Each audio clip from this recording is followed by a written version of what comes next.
The inspiration for this morning's service came from Arden. You can see how she is inspiring.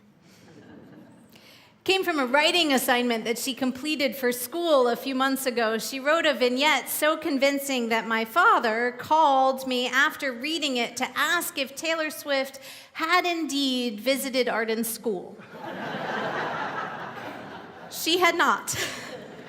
My favorite part of the story was when Arden rescued Swift's limousine from the carpool manager, stating matter-of-factly, "It's all right, she's with me." But I was also captivated by the lessons that Arden had Taylor teach the class. How to warm up your voice, how to harmonize, how to write your life into a song, and finally, how to protect your intellectual property. Yeah. At one point, Arden called out the producer who sold the master copies of Swift's songs out from underneath her, and the most important thing you need to know, Taylor told the class, was how not to be used. In Arden's story, Swift was fierce and friendly and approachable, a cat lover, generous with her time and her praise, and she was lots and lots of fun. Was Arden's impression of her in any way connected to reality? We really have no way of knowing. It's true that, like any persona, Swift's persona is carefully curated and crafted. But her ability to connect with her, shall we say billions of fans and their lives has resulted in what people are calling the Swift effect. Her attendance at this year's Super Bowl game contributed to it becoming the most watched TV event since the Apollo 11 moon landing. The dancing of her fans literally causes the earth to quake. Seismic monitors picked up the equivalent of an earthquake measuring 2.3 on the Richter scale at the Seattle's Eras Tour concert in July of this past year. Her song, Only the Young, which the choir sang so beautifully this morning. It's an anthem in honor of young people entering the political sphere. Only the young can run for office, and making change, the change we so desperately need, that only they can make. She has inspired hundreds of thousands of people to vote in this country, to register to vote and to vote. And she now wields one of the most sought-after endorsements on the presidential campaign trail. Now, I will admit that Swift is not without controversy or criticism. We could go into it, and it would be a much longer service. So I invite you to explore that controversy and criticism. And still, I believe there is much to be learned by examining both her life and her music. It strikes me that she fits our worship theme for this season of imperfect harmony perfectly. So after Arden turned in her assignment, we talked about Swift's repertoire. Was it all angsty love songs? Was there anything of substance? What was there to be learned from this woman who had recently been named Time Magazine's 2023 Person of the Year? To find the answer, we listened. The four of us, my spouse Anthony and me and our two daughters, curled up in bed, and we listened to Swift's song Epiphany, her ode to medical professionals during the COVID-19 pandemic and to soldiers in the Pacific Theater during World War II, her grandfather among them. The song slayed me during the pandemic as I served as an oncology chaplain, and my brother was a physician in New York City. He was repurposing operating rooms as temporary ICUs. And incidentally, my grandfather served as an Army medic in the Pacific in World War II. Someone's daughter, Swift writes, someone's mother holds your hand through plastic now.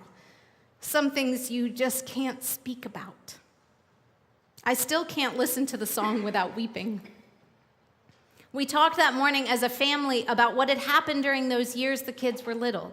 A kindergartner, a baby. Then we explained what happened decades ago on faraway beaches when the world was at war in a different era. We lifted up the memory of the dead across the generations. Tears flowing, at that point, we chose the next song, an anthem in honor of Swift's grandmother, Marjorie Finley, who was a singer herself. She was the one who inspired her granddaughter to make music. As the sweet, serenading notes of the song Marjorie washed over us, what died didn't stay dead.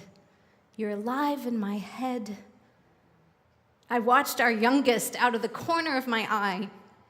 At 3 years old, she's over here, Sora has been obsessed with the concept of death.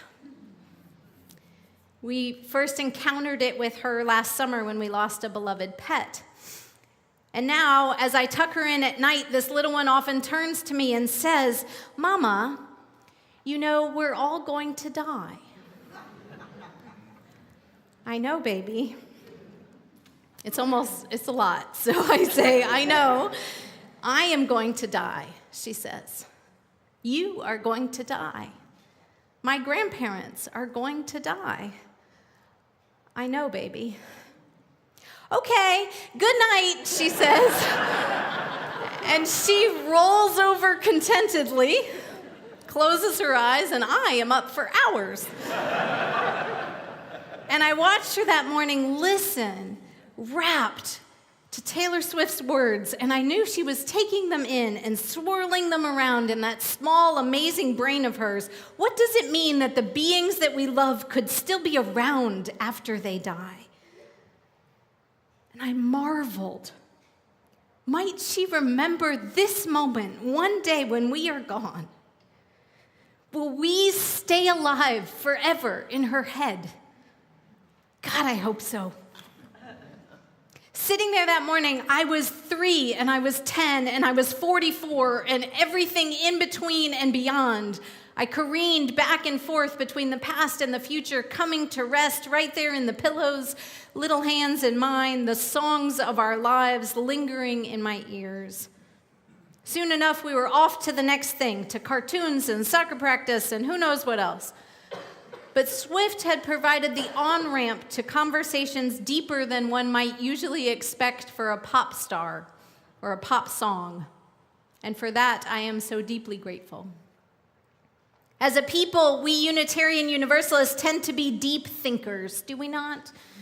Sometimes so much so that we can consider ourselves beyond the thrall of pop culture.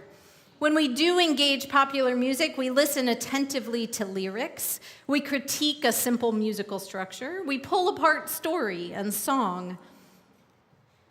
But we are a people who live with our eyes wide open, all of our lives, from childhood and beyond. We seek kindred spirits, and we find them, the souls who will journey with us through the eras of our lives, through heartbreak and betrayal, through joy and triumph. And aren't we glad that we don't have to do that in the public eye? Most of us, anyway. Not so for Swift. For nearly 2 decades, she has chosen a public path, turning out album after album, song after song, chronicling her life. Love and loss, growth and change, duplicity and public embarrassment, capturing the ethos of our 21st century society.